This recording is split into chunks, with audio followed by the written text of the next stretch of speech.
Indo Nepal সীমান্তে যাত্রী ও পর্যটকদের সুবিধার্থে মেচি ব্রিজের ধারে তৈরি করা হয়েছে শৌচালয়, কিন্তু ঝুলছে তালা। কি কারণে তালা বন্ধ কেউ জানে না। খড়িবাড়ির রানীগঞ্জ পানিশালী গ্রাম পঞ্চায়েত তহবিল থেকে কয়েক মাস আগেই তৈরি করা হয় শৌচালয়, তবে দীর্ঘদিন ধরেই তালা বন্ধ অবস্থায় পড়ে রয়েছে, যার জেরে সমস্যায় পড়েছে যাত্রী, পর্যটক সহ স্থানীয় চালকেরা। অভিযোগ, তৈরির পর থেকে তালা বন্ধ রয়েছে শৌচালয়ের টিকিট। সমস্যায় পড়তে হচ্ছে, নদী দিয়ে শৌচকর্ম করতে হয় সকলকে। দ্রুত তালা খোলার দাবি জানান স্থানীয়রা। অন্যদিকে তৃণমূল কাচমানির কথা চিন্তা করে সাধারণ মানুষদের নয়, কাচমানির জন্যই অবস্থা শৌচালয়টির পড়ে রয়েছে বলে কটাক্ষ বিজেপি। যদিও কি কারণে বন্ধ রয়েছে তা খতিয়ে দেখতে দ্রুত খোলা হবে বলে জানান রানীগঞ্জ পানিশালী গ্রাম পঞ্চায়েতের প্রধান শান্তনা সিংহ। টয়লেটটা তো সবসময় বন্ধ থাকে। আমরা তো এদিকে যাতায়াত করি, গাড়ি টাড়ি নিয়ে যাওয়া আসা করি, প্যাসেঞ্জার টয়লেট বাথরুম খুঁজে পাঠায় দিই, আসি দেখে বন্ধ, আসে ঘুরে যায়, আর যেখানে সেখানে পেশাব করে চলে যায়।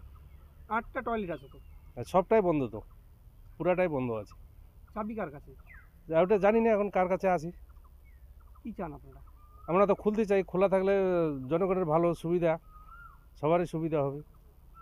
ওই পাশে তো প্রচুর নেপালের লোক টোক আছে এখানে। হ্যাঁ, প্রচুর আছে, সবাই আসে এখানে বাথরুম খুঁজে। কি চান আপনারা? খুলতে চাই, খোলা থাক, সবারে, হ্যাঁ সবারে ভালো তো হবে। কি না আপনার? कृष्ण बर्मन। चलाते हो? गाड़ी चलाते हैं भाई इधर तो। हाँ, कहाँ से हैं आप? पंजाब से।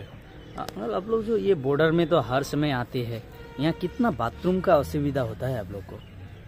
यहाँ पे असुविधा, यहाँ पे बाथरूम है ही नहीं है। वो थोड़ा चलता है, 1-2 दिन चलता है, पानी टंकी रखी हुई है, सारा कुछ है, लेकिन वो चलता नहीं है। नदी में जाना पड़ता है, नहीं तो बस स्टैंड में जाओ। बस ये एक दिक्कत बहुत ज़्यादा है इस चीज़ की। वो तो बाथरूम के लिए कभी उधर भटको, कभी उधर जाओ, रात को जाओ उधर नदी साइड में, तो वो भी अच्छा नहीं है। यहाँ से 1-1.5 किलोमीटर साइड में जाओ, तो ये सुविधा तो कोई भी नहीं है ऐसी। ये अगर खुले तो आप लोग का कितना सुविधा होगा? बहुत सुविधा हो जाएगा, बहुत ज़्यादा। क्या नाम है? लखमान सिंह। তো এখানকার লোকাল স্থানীয় গাড়ি চালক, আমরা সবসময় এখানে নেপাল ইন্ডিয়া গাড়ি চালাই। কারণ একটাই যে আমাদের এখানে প্রচুর প্যাসেঞ্জার আসে, প্যাসেঞ্জারগুলো আসে প্রথমে খোঁজে বাথরুম, কিন্তু বাথরুমের ব্যবস্থা আছে, কিন্তু বাথরুমে সব তালা লক। এখন কে বা কারা তালা লক করে রাখছে আমরা জানি না, কার কাছে চাবি আছে সেটাও জানি না। আমাদের কথা হলো যে বাথরুমগুলো সব খুলে দেয়, এটাই আমরা চাই। 8টা বাথরুম আছে? হ্যাঁ, 8টা বাথরুম আছে, কিন্তু 8টাতেই তালা মারা। কেউ নজর দিচ্ছে না? কে নজর দেবে? এখানে নজর দেওয়ার মতো কেউ নেই। আমরা চাই অতি শীঘ্র এটা খোলা দিতে হবে। সবগুলো তালা ঝুলা আছে দেখা যাচ্ছে। হ্যাঁ, সব তালা ঝুলানোই আছে। এখন চাবি কার কাছে আছে সেটা আমরা জানি না। কি চান তাহলে? আমরা চাই তাড়াতাড়ি খুলে দেবে, এটা সুবিধা হবে তো। হ্যাঁ, সবারই সুবিধা হবে, আমাদের সুবিধা হবে, প্যাসেঞ্জারের সুবিধা হবে, আশেপাশে আরও লোকজন আছে ওদেরও সুবিধা হবে। কতটা অসুবিধা হচ্ছে? অসুবিধা প্রচুর। পায়খানা পাইলে আমরা বাড়ি যাই, পেশাব পাইলে বাইরে করতে লাগে, মানে পায়খানা করার মতো জায়গা নেই এখানে। আপনার নাম? মনেশ্বর বর্মন। কি করেন? গাড়ির চালক। হ্যাঁ, সেটা শুনেছিলাম যে রানীগঞ্জ পানিশালী জিপির পক্ষ থেকে আমাদের সীমান্তে 8টা বাথরুম করা হয়েছে। এই বাথরুমগুলো করা হয়েছে যেন সীমান্তের লোক, এখানে কোনো বাথরুমের ব্যবস্থা নেই, এখানে যেন সুবিধা মতো তারা শৌচকর্ম করতে পারে, যার জন্য বাথরুম করা হয়েছে। কিন্তু দুর্ভাগ্যবশত আজকে আমিও দেখলাম যে সব বাথরুম তালা দেওয়া আছে। এরা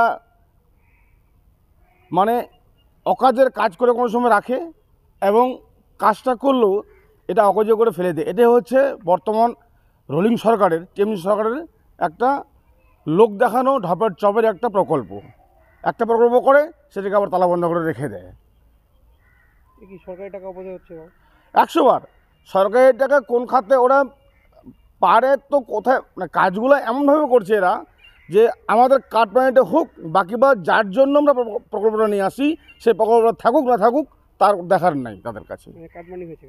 অবশ্যই কাটমানি। ওর এমন কোনো প্রকল্প নেই যেখানে কাটমানি খায়নি, আজকে সারা পশ্চিমবঙ্গের লোক জানে। আপনার নাম? মানিকচন্দ্র সিংহ। কি পদে আছেন? আমি ভারতীয় জনতা কিষাণ মোর্চার জেলা সভাপতি হতে আছি। বলবেন? সেখানে তো টয়লেট আগে থেকেই ছিল, আমরা গ্রাম পঞ্চায়েতের পক্ষ থেকে সেখানে টয়লেটের রিপেয়ারিং এর ব্যবস্থা করে দিয়েছিলাম। সেখানে ঠিক মতো জলের ব্যবস্থা ছিল না, সেটা আমরা করে দিয়েছি, কিন্তু ওখানে তো তালা মারার কথা না, সেটা আপনাদের মাধ্যমে আমরা জানতে পারলাম। এটা দ্রুত পদক্ষেপ নেওয়া হবে, সেখানে কে বা কারা কিভাবে তালা মারলো। তালাটা কি খুলবে, আপনারা খুলবেন সেটা? হ্যাঁ, সেটা আমরা খুলবো অবশ্যই। মানে স্থানীয়দের যারা পথচারী আছে তাদের তো অসুবিধা হচ্ছে, বাথরুম রয়েছে কিন্তু ইউজ করতে পারছে না, তালা ঝুলছে, কারা কারা বসালো তালা? এটা তো আমাদের জানা নেই কে বা কারা করলো, সেটা আমরা দ্রুত তদন্ত করে তালাটা খোলার ব্যবস্থা করব।